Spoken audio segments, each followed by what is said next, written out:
thank you for being here. This is going to be the most important session this afternoon. And we're starting with the production side of hydrogen. So I'm here to introduce our moderator for this panel. She is Dynamo and is one of the principals of the the study we're doing together with Deloitte, and really happy to have Deloitte on board here looking at the future of hydrogen. And again, this panel will immediately be followed by a demand side panel. So there are two sides of this. How do we produce it, and then how do we utilize it, and how are we going to do it cost effectively in the future? So Karen, over to you. Thank you. Does everybody have a mic? I think we do. Thank you so much, Matt. Thank you everyone for joining this, and thank you PNWER for convening not just one discussion on hydrogen, but two.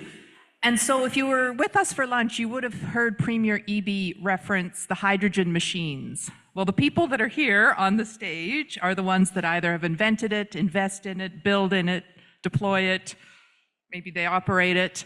So we're going to get some really great insights here about hydrogen production. And so I did just want to offer up one other opportunity to you as well. Matt referenced a study that Deloitte is doing with PNWER. A number of you are joining us tomorrow at 10:30, where we're going to have a hydrogen industry roundtable, where we really start to get at some of these issues specific to cross-border collaboration. I have some of my Deloitte colleagues here. We would be happy to host any or all of you at that session as well. 10:30 to 12:15 in the Frontenac Ballroom B for those discussions. And so, as I understand it, there was a press release going out today about PNWER's leadership in this space. And one of the questions, there was actually a word that stood out to me because we've been talking so much about cross-border collaboration. And one of the quotes, I believe it was from a leader in the Washington Department of Commerce, made a comment about coordination. And that seems like even an extra degree of difficulty for this challenge that we have as we transition to a hydrogen economy. So we've convened an excellent panel of leaders here. I'm certainly not going to read their bios. That would take the entire time. But I'll do a quick introduction, and then we're going to jump into our first question. And please feel free to submit all your questions that you have as well through Whova. So first of all, Scott Neumeister, Director Business Development, MHI Hydrogen Infrastructure for Mitsubishi Power Americas. Chris Prokop, Vice President Export Development at AltaGas. Rachel Shaw, Senior Executive Leader, Ministry of Energy, Mines and Low Carbon Innovation in the Clean Energy and Major Projects Office of the BC Government, and Sabina Russell, Vice President, Clean Fuels at HTEC.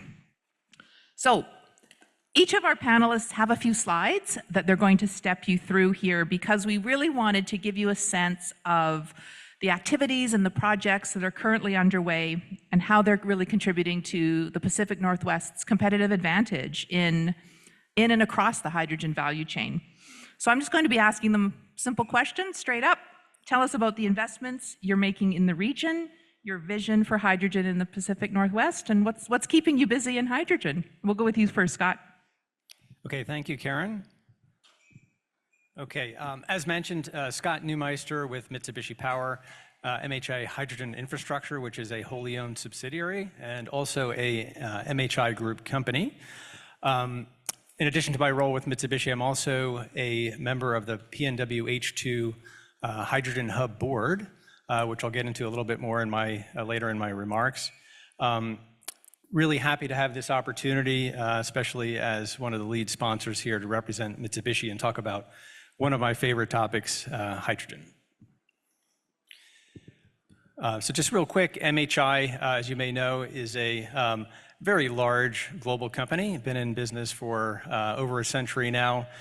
And with headquarters in Japan, we're very fortunate to be able to draw on literally decades worth of experience working with hydrogen technologies.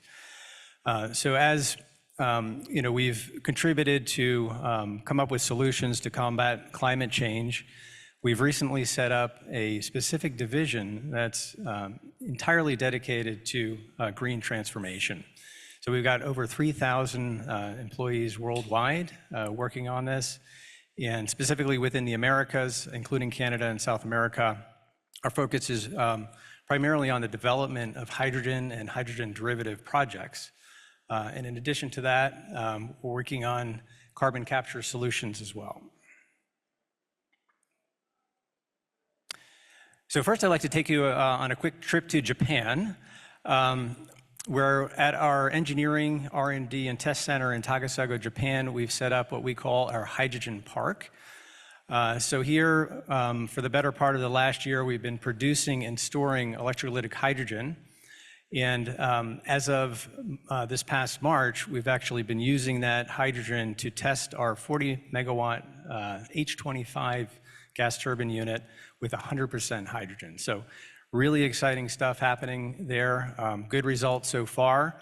We've got more work to do for sure, but as we collect more data and gain more experience, we'll be introducing that unit in the near term into the market. And our plan is to leverage our experience there with our larger unit, the JEC, that's 400 megawatts plus. So in addition to the turbine research, we're also going through the validation of several hydrogen production technologies. So I think we're there on the electrolytic side. Next year, we're going to get into the validation of our methane pyrolysis technology. So that's turquoise hydrogen. And then following that, we will validate our solid oxide electrolyzer technology. So coming back around to the Pacific Northwest, and specifically the US and the US DOE Hydrogen Hub Program. You may be aware that last October, 7 hubs were selected by the DOE to take advantage of $7 billion worth of grant funding. So fortunately, the Pacific Northwest was one of those selected. And since that time in October, we've been working diligently on negotiations with the DOE on definitive contracts. Long and arduous process, I must say, but we're getting close. I think our neighbors to the south in California got there first. You might have seen the announcement last week. And I believe in the Pacific Northwest, we're not far behind. So looking forward to getting the formal award of that $1 billion here for the region. So stay tuned on that. Benefits for the region, I think environmentally, it's quite obvious. This is a green hub, so not all of them are green. So decarbonization is first and foremost. As far as benefits for the economy and the community, quickly comes around to jobs, right? So, not only the construction of the projects, but also then the long-term operations of these plants. I'll speak specifically to Mitsubishi's project in the hub. We are partnered with Portland General Electric and Williams, the pipeline company. And our project is Node 6, one of 8 nodes total in the hub, and it's located in northeastern Oregon, not too far from the Columbia River and near the town of Boardman. So here's a look at the site. I would say using a former coal plant for the generation of green electrolytic hydrogen is really a great story. And I think, from a development perspective, the beauty of this is that we get to use a lot of that old infrastructure to support our project. For example, Carty Reservoir will supply feedstock water to the electrolyzers, and we can also use that for cooling. We've got existing substations that will allow us to pull in the renewable energy to feed the electrolyzers. Abundant renewables in that part of the state, that's really important. And at the same time, those substations will allow us to export dispatchable green energy from those hydrogen turbines. Also part of the project is a 20-mile pipeline. So that serves 2 purposes. One is to store that renewable energy for use when it's needed and use it in the turbines. The other purpose of the pipeline is to deliver the hydrogen to the Port of Morrow, and there another hub partner, Air Liquide, will liquefy 30 tons per day of hydrogen for the transportation sector. So what I described is all within the scope of the DOE Hub program. Looking beyond that even, the vision specifically for Mitsubishi is to extend the pipeline to the west to Portland, on up the I-5 corridor to Seattle and beyond. Obviously taking on new hydrogen sources and off-takers along the way. And then at the same time, we would look to extend the pipeline to the southeast, to Boise, and ultimately on down to Utah, where we have the, I would say, holy grail of hydrogen storage, and that is the Salt Dome Caverns there in central Utah. You may be familiar with the ACES Delta project, which has been under construction for a couple of years now, and next year it will come online, producing about 100 tons per day of hydrogen. And we're going to make good use of that design. Our goal is to use as much as possible, leverage that technology at Boardman. So with a little luck and for sure a lot more hard work, hopefully the Boardman site will look like this in the not too distant future. So thank you, and look forward to an interesting panel discussion. Thank you. Great, thank you so much. Some really ambitious and exciting projects. Chris, how about the AltaGas perspective? Hi, Chris Prokop. I'm Vice President Export Developments at AltaGas. And AltaGas, I think we really represent the traditional energy company here on the panel today. So quickly about us, who are we, what do we do, and how do we get involved in hydrogen? So if you want to load the slides, is it? There we go. Oh, the green one here. The green one. Oh, there we go. That makes sense. Yeah, so here's we're also involved in the DOE, the hub in the Northwest, Pacific Northwest, with our Ferndale Hydrogen Project. So AltaGas is a leading North American energy infrastructure company, and we provide reliable and affordable energy to our customers and markets. And right now, primarily, we're in two business divisions. We have our utilities, one in Michigan, and then we also have one in Washington, D.C., and then we have our extensive midstream business, which is all natural gas focused throughout the western provinces and down into Washington State. So this is just a map to kind of show the different natural gas liquids handling and natural gas processing units that we have. And our chief advantage for our company is our export terminals. I'm sure people are familiar with our RIPET project up in Prince Rupert, as well as our REEF project that we recently FID'd. So how did we get involved in hydrogen? When we took over down in Ferndale, Washington, the Ferndale export terminal, it exports butane and propane liquids. And we bought that, took over ownership and operatorship. And with that terminal came a large parcel of land, which used to be an old Alcoa aluminum smelter site. So we're also working with a brownfield site. We're at the top in the very northwest corner there. And when we got the land, we knew about the DOE plan, the hubs. It seemed like a great opportunity for us to join in on the energy transition, because that's a strategy for us. We really see, obviously, as an energy company, we'll still be involved with traditional energy, but it's moving into the new energy as well, which is really important to us. So this is just a quick schematic of kind of our Ferndale hydrogen value chain.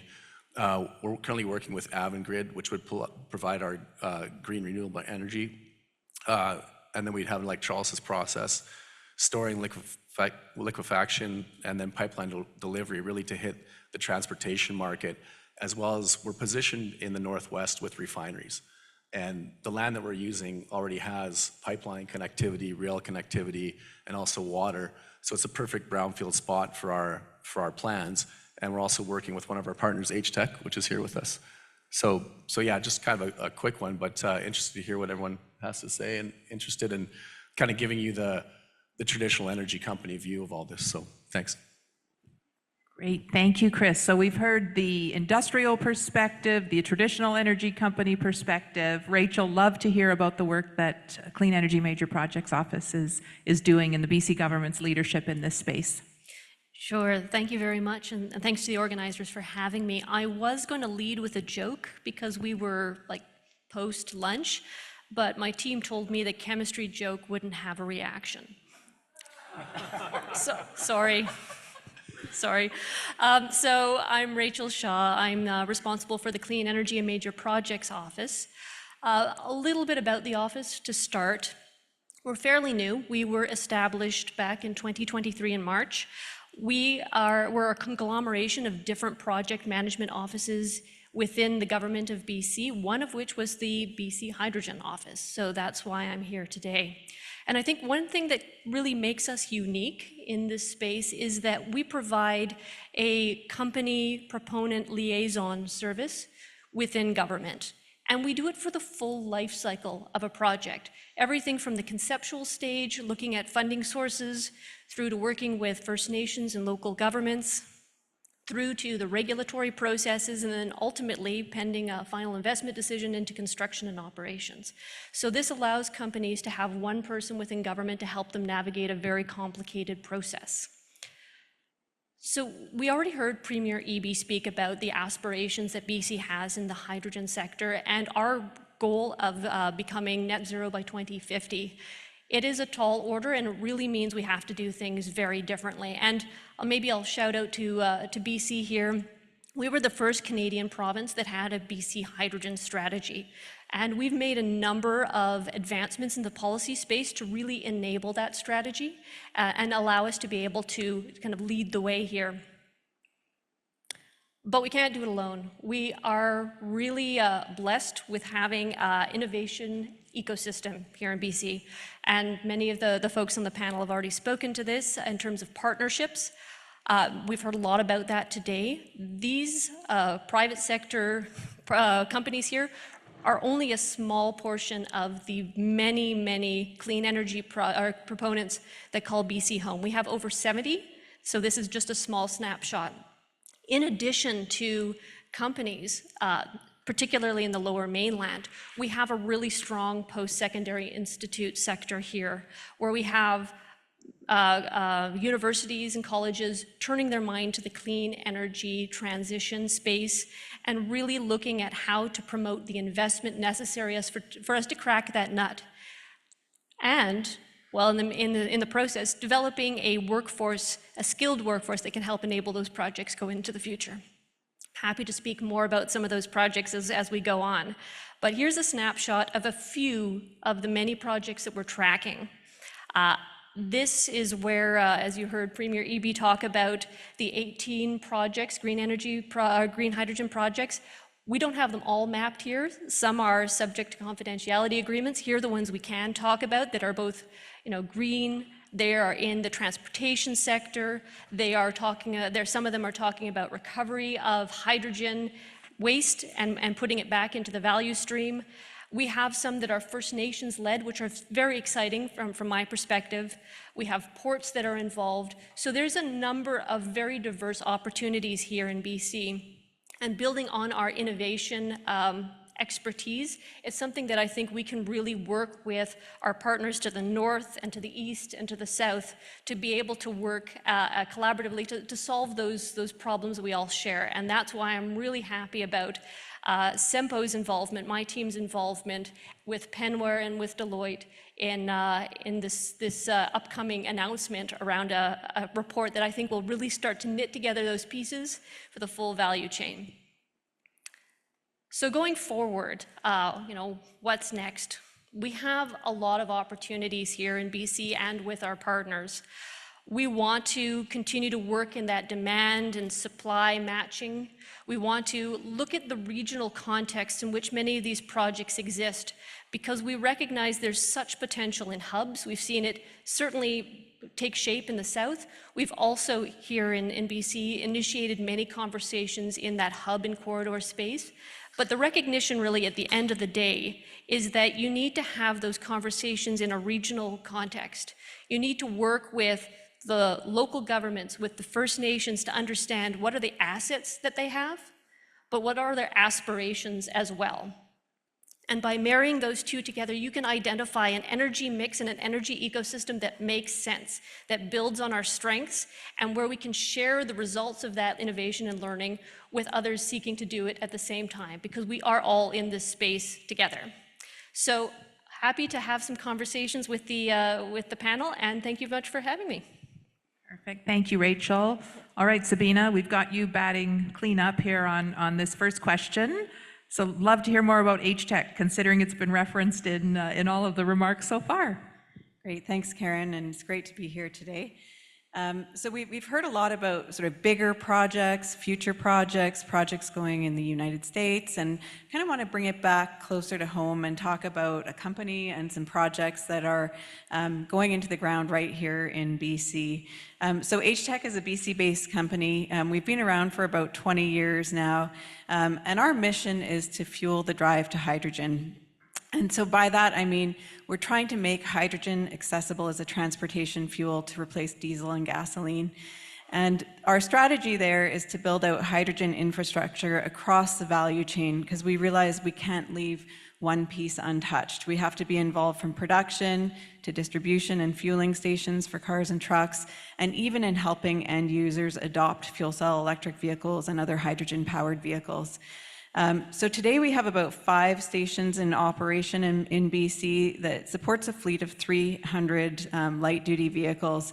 To be honest, we would like to see more vehicles, but we're really production limited, so we don't have enough hydrogen to fuel more. So we've been a little bit stalled, and we're really working to continue to grow our network of stations and production so we can move to the next level. So far, we've invested about $100 million of capital so that we can build, own, and operate this key infrastructure in BC. And recently, just in late May, we announced something called the H2 Gateway program. And this is really HTEC's next ambitious step in building out BC's ecosystem for hydrogen fueling infrastructure. It's a $900 million investment across the province. We're building out 4 regional hubs, and each hub has production, distribution and stations, and truck deployments, because we really need to see all those pieces to have a profitable ecosystem running. There's 3 electrolyzers in our overall program, 1 liquefier, 20 stations, and we've also announced a 100 truck program where we're helping end users by procuring the trucks ourselves and offering a leasing program to make it easier to adopt. We couldn't do this alone. We've gotten great support from provincial and federal government, and part of our announcement in May was the Canada Infrastructure Bank is providing significant debt to help us build out this infrastructure. And we're going to see really great jobs here in BC. We estimate about 280 construction and operations jobs and really meaningful emissions reduction. And so just quickly, 2 of the, I'm going to highlight 2 production projects since this is a production panel. Our first big at-scale production facility is actually under construction right now in Burnaby, BC. It's coming online by the end of the year in 2 phases. And the facility actually has a 1 ton a day electrolyzer. And for those of you who think in megawatts, it's about a 3 megawatt facility. And we also have a liquid transfer station where we can take delivered liquid, vaporize it, compress it, and move it around to stations.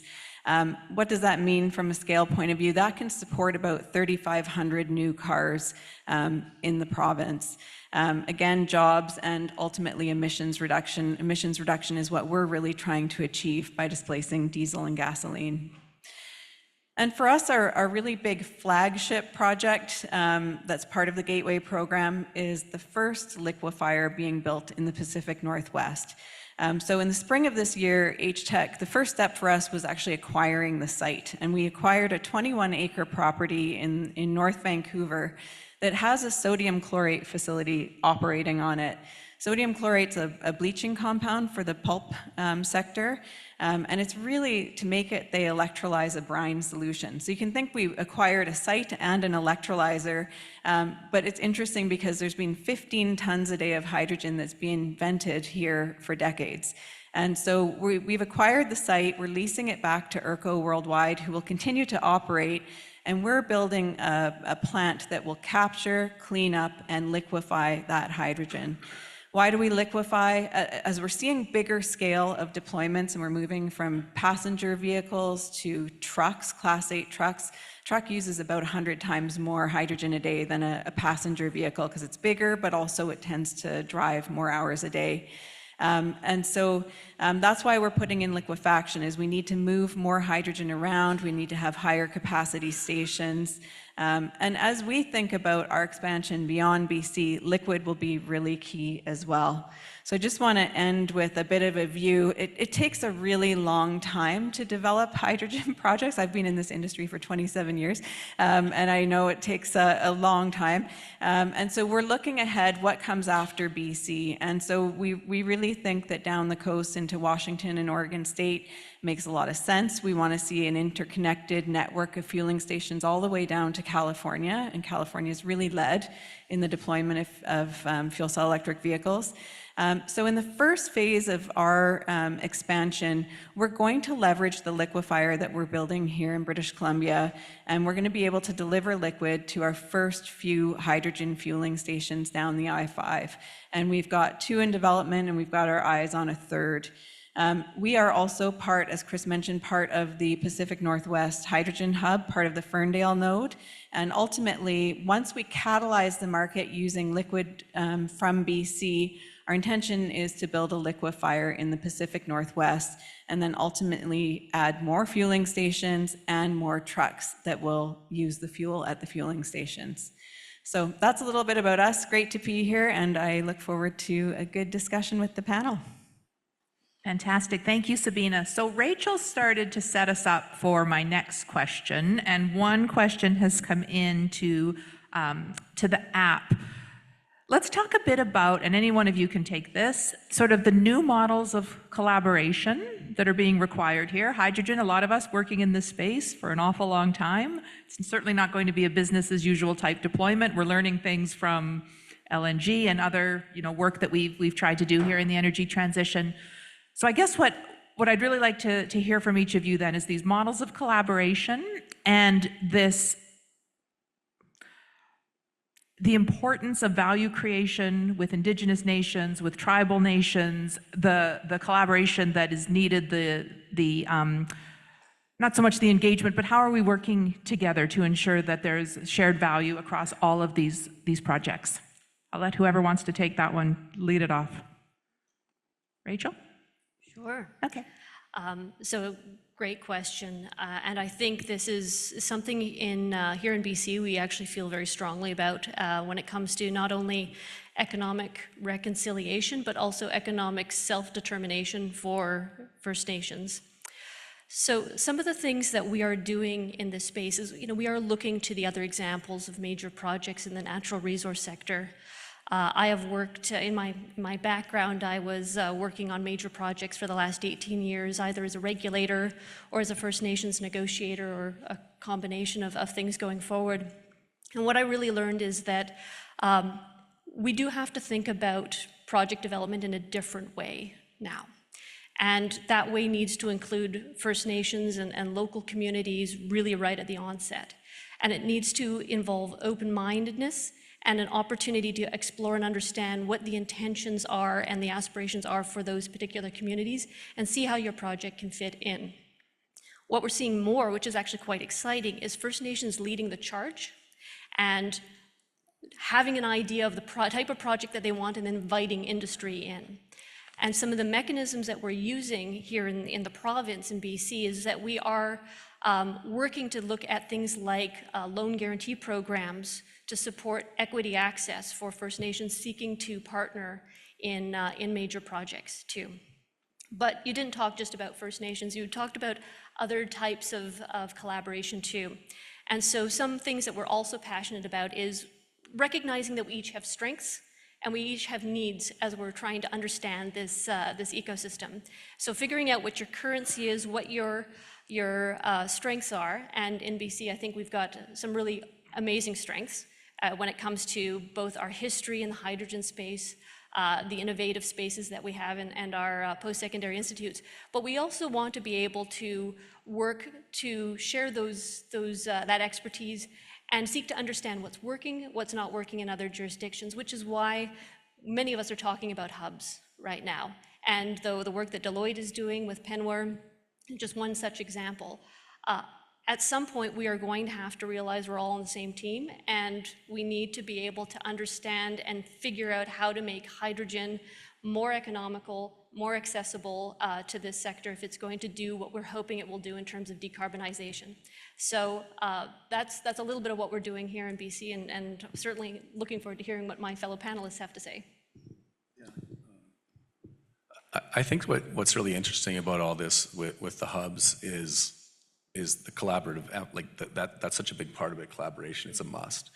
And you're creating energy and using it all in the same place to try to get an effect in that place, which is such an interesting business model. And for us at AltaGas, we talk a lot about our core values and how we do things, and collaboration is always something that comes up. And over again, we see it with these projects where we got our application, we became involved with Pacific Northwest, and now everyone's talking and sharing information and getting to know each other.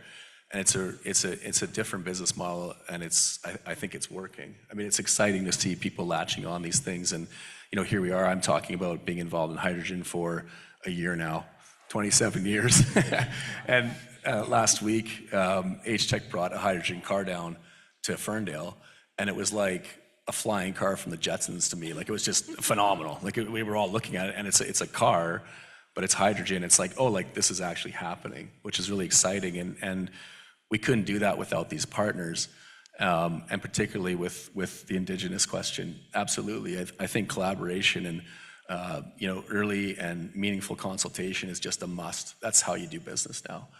And we really embrace that at AltaGas with everybody, and we've done so much work in the Ferndale, Whatcom County area, getting out, meeting people, finding out what they're interested in, because we firmly believe that you can't build a project anymore unless everyone is benefiting and you've heard from everybody. And it works. And if you don't do that, I don't think you're going to move very far anymore. Maybe I'll add in, I totally agree, collaboration is really needed in that we're trying to build out infrastructure and bring vehicles all at the same time. And so there's so many different parties involved from the public and private sector. One area that's been interesting for us and interesting for me in my career, I actually started off with automotive fuel cell development, working with Ford and Daimler through working at Ballard. And we've seen light duty vehicles successfully enter the market.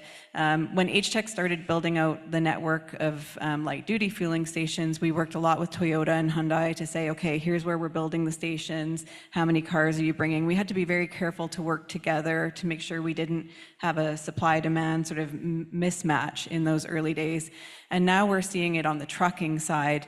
And it's interesting, Canada can be sort of a very forgotten second cousin when it comes to new vehicle deployments, because we have different motor vehicle certifications here in Canada. We tend to have bigger trucks, for example, because we just move longer distances, bigger loads.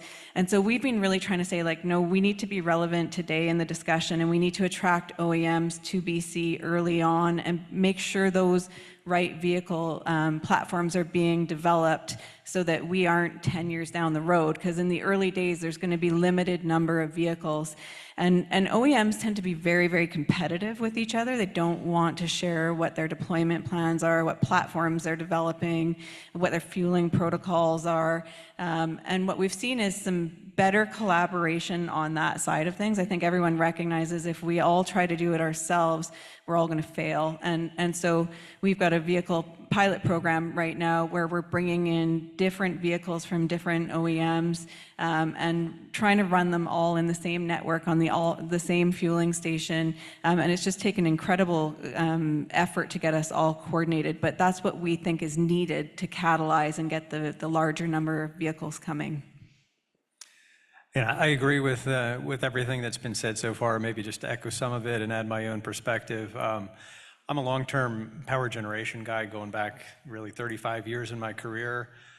So getting involved in hydrogen, for me, it's only been the last 2 or 3 years. And I have to say it's been really the most exciting period of my career to learn something new and see this transition take shape. Been to many different project sites, but I have to say visiting the ACES Delta site down in Utah back in March was probably the coolest site that I've ever been to. So really neat stuff going on there. And I think from a collaboration perspective, again, that's part of what makes this exciting for me is working with different sectors.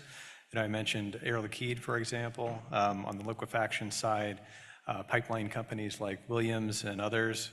When I look at the hub, there is a certain sense of competition for producing hydrogen, but I think the construct of the Pacific Northwest hub has been good.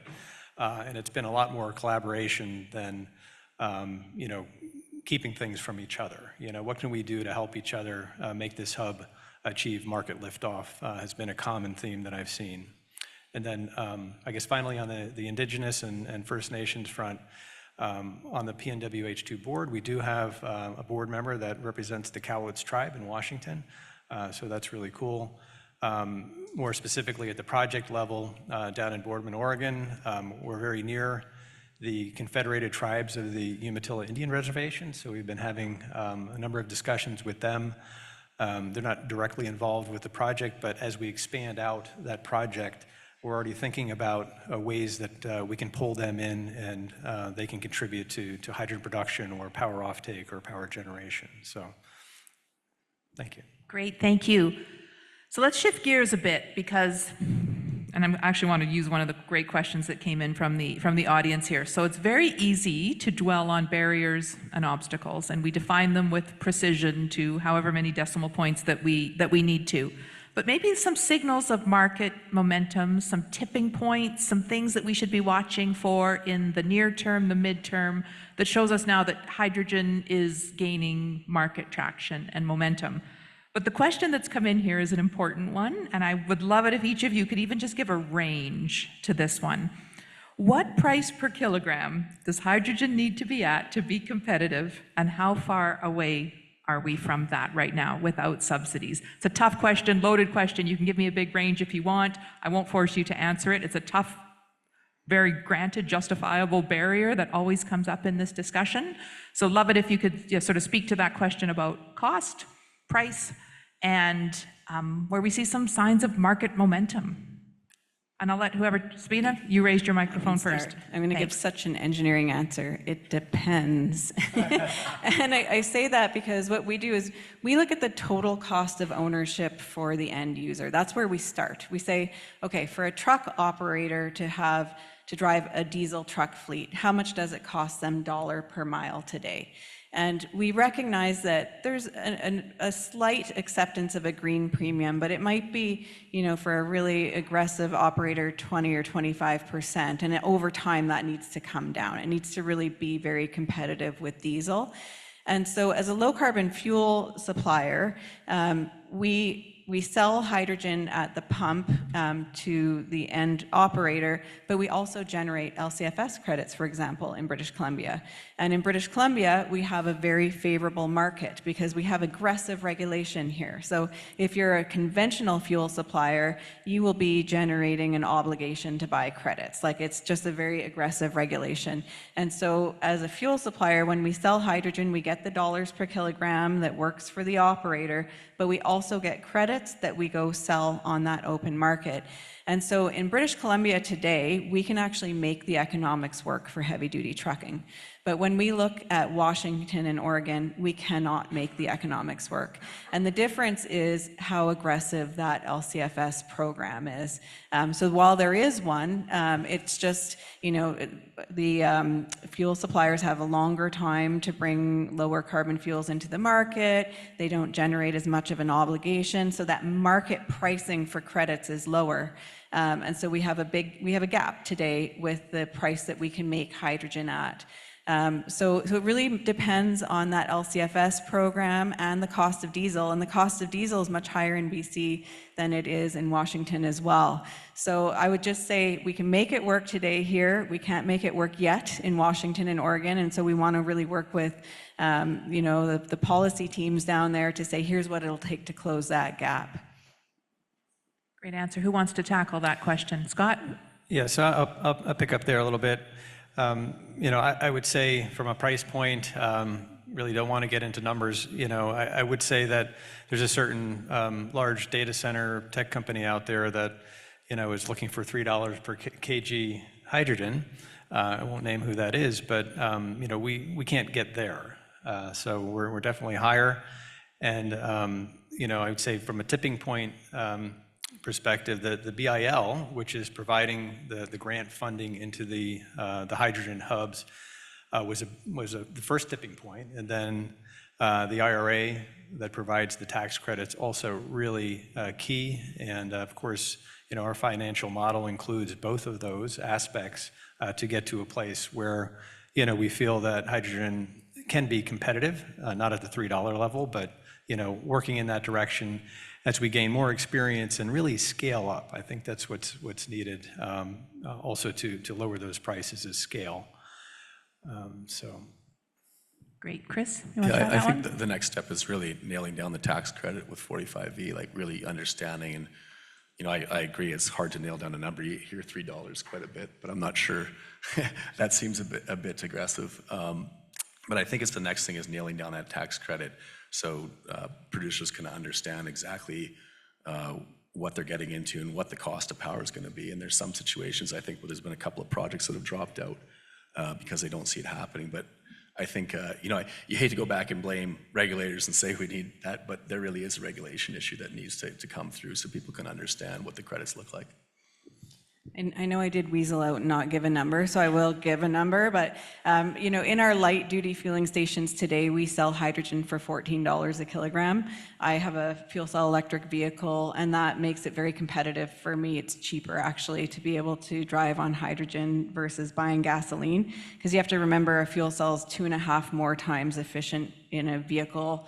So every megajoule you use goes 2.5 times further than a combustion engine. So that works for light duty vehicles. When we see heavy duty, depending again on the LCFS market, we're kind of seeing in the $8 to $12 a kilogram range is where we need to be. That's in Canadian dollars, by the way. But that's sort of where we think we need to be in the near term to be reasonably competitive with a small green premium.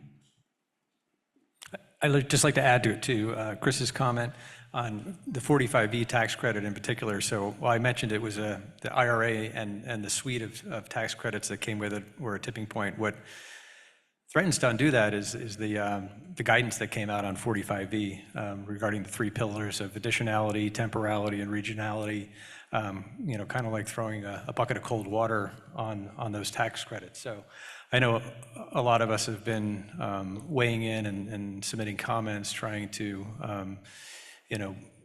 lessen the severity of that guidance. And the final rule is still hanging out there, which, the time lag between our projects wanting to go forward and the certainty around those tax credits is really not helping us move forward.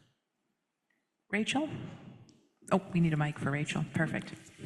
And just wanted to pick up on the tax credit piece because in Canada, of course, we've got the federal clean hydrogen tax credit, and it's an investment tax credit. So it does give some opportunity for being able to offset some of those costs. So that was one thing, just to kind of provide a Canadian perspective to that discussion. Another thing that I think is emerging as well is we're seeing, and the Premier mentioned it earlier today, around the export opportunities for hydrogen. And we are seeing global auctions in Asia. We're seeing that happen in South Korea now. Japan's coming at the end of the summer. So I think in the next number of months, we'll have a better sense for those export opportunities, what that price would look like going forward. Great, thank you. I'm going to bundle a couple questions that have come in about climate impacts, whether it's water, whether it's air quality, whether it's leakage, whatever electricity use, whatever that's going to be. Maybe it's part of the question for the traditional energy company around how climate impacts are being thought of in the production of hydrogen, and what the big impacts are and how the industry is working to mitigate those impacts. Well, yeah, I mean, obviously, we realize with green hydrogen, that's kind of what it's all about, right? And we talk a lot at AltaGas about the energy trilemma. So in traditional energy, usually you're looking for affordability and reliability energy, but now you have to think about sustainability. So for us with our project, we're looking at green power, solar, and then also wind. But there is a water issue, yeah, absolutely, and use a lot of water for an electrolyzer. And that's something we're working on. We already have water rights with our brownfield site, but it's making sure that you're using the right amount of water, not just wasting, et cetera. Like we're looking at that, we're talking with, again, it goes back to the collaboration and stakeholder effort, talking with the county, talking with Indigenous, talking with everybody about how do you balance using all these different resources the right way So it's something that we have to be focused on. And again, that's just the new energy. As we move into transition, there's still natural gas, there's all different energies in the mix, but sustainability has to be part of what you're looking at in the trilemma as opposed to the dilemma. Yeah, for sure. All right, let's keep going here through some of the questions that are coming in then, and around gaps in policy support, things that could accelerate the industry to go faster. We can speak to any jurisdiction on this one within PNWER, nationally, very specific jurisdiction if you want to. What are sort of the gaps in policy support right now that if this was addressed, we could probably advance this industry faster than currently? I mentioned the delay in the final ruling on 45E, 45Y, other tax credits. So that's a timing gap, I would say, with a lot of projects that are wanting to move forward but really can't with the uncertainty. On a positive note, I would say when the hydrogen hub program in the U.S. was announced, it was originally an $8 billion program.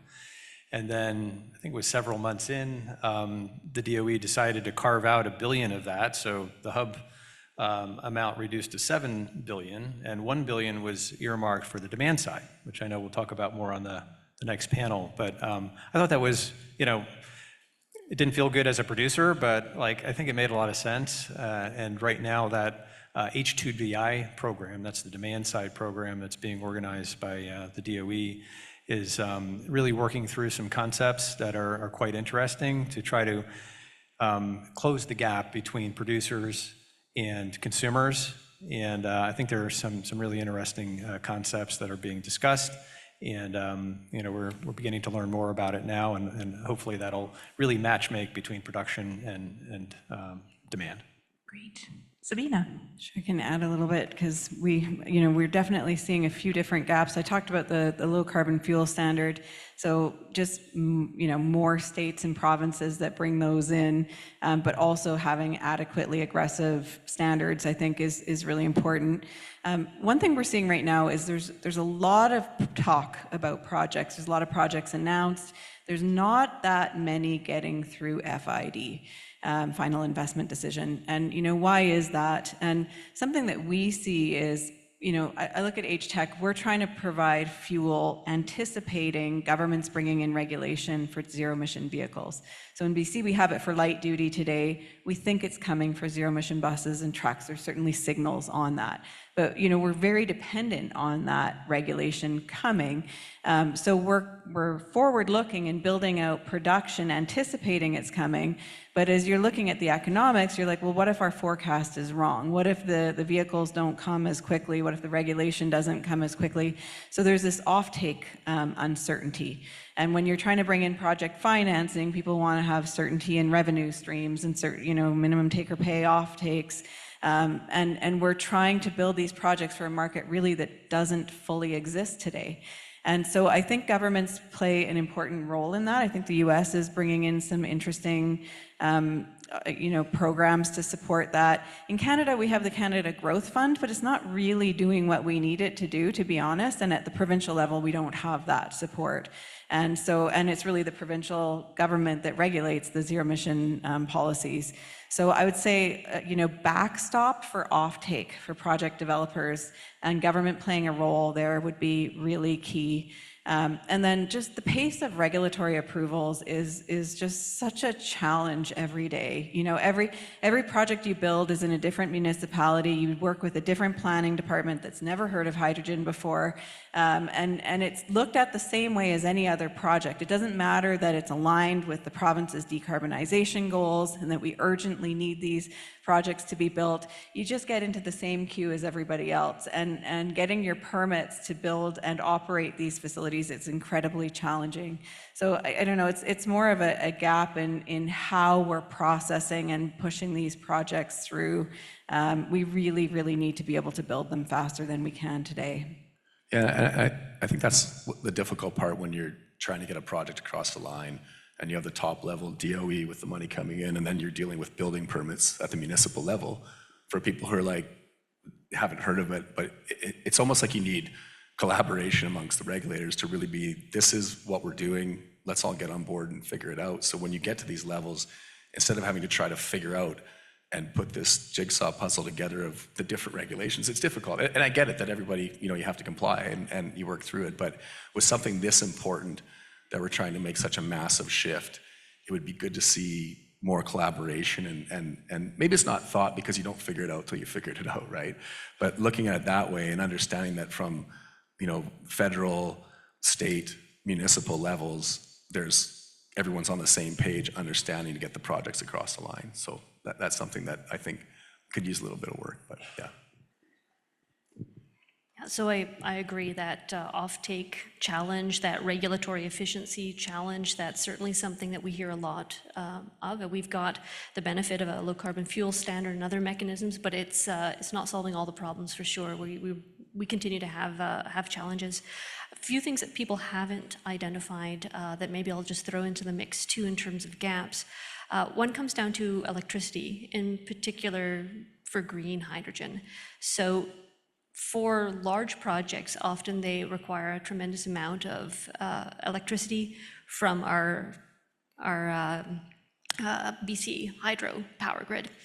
The challenge there is that the types of loads that we are seeing coming through our doors are really quite exceptional, and which has prompted a call for power from BC Hydro, and it's also prompted us to realize we need to think about power for these types of projects, large industrial projects, in a different way. So recently the province announced Powering Our Future. It's a strategy around electricity supply and understanding kind of the integrated energy needs that we need here in BC. And it recognizes that we need to do things a little differently for these large loads, in particular those green hydrogen requests that are coming across our doorstep.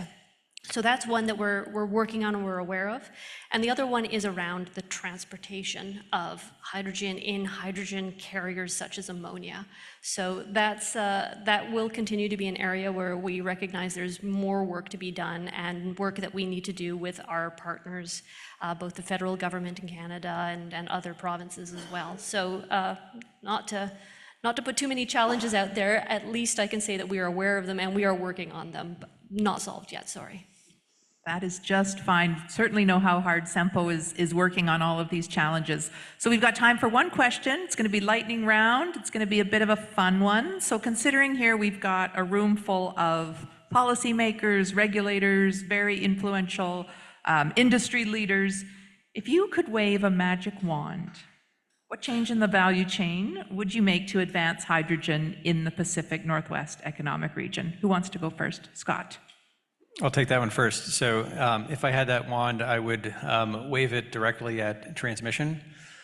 So specifically BPA, is a challenge that we have to work through their process in Washington and Oregon in particular.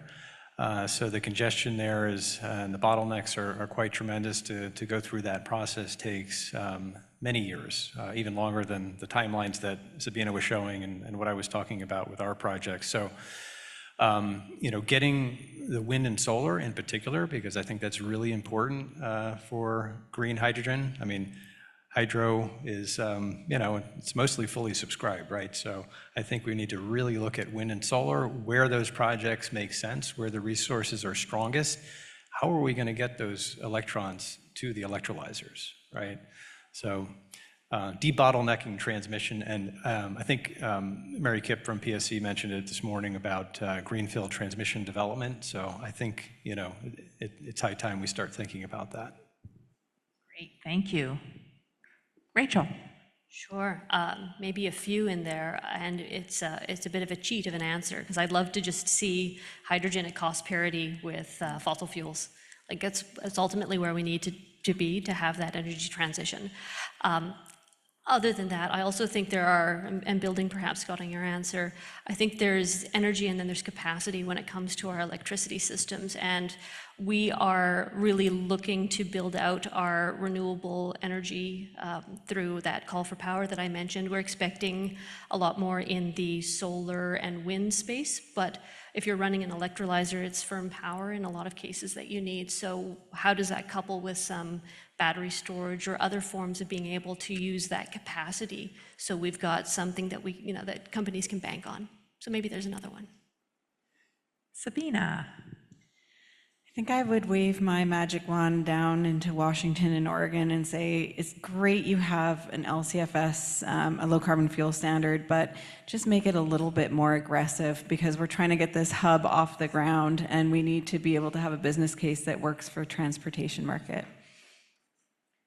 Fantastic. Chris. I agree with all of you. It actually took mine. But I guess the other one I would ask for is just the consistency and regulation and the collaboration, and kind of continue to iron that out, and just not have situations where you're pressing forward and then stepping back because you're trying to put all these different regulations together. Amazing. A few easy fixes. This room here can make it so. So we're going to do a seamless transition now to the demand panel, who's going to be moderated by Laura Sloboda, who is the Director of Hydrogen Hub Operations at SFU. There's been some great questions that have come in through HUVA specific to transportation, though I bet you that panel is going to speak a lot about transportation, building on Sabina's observations and what's going on with HTEC. So please join me in thanking this fantastic hydrogen production panel. Thank you.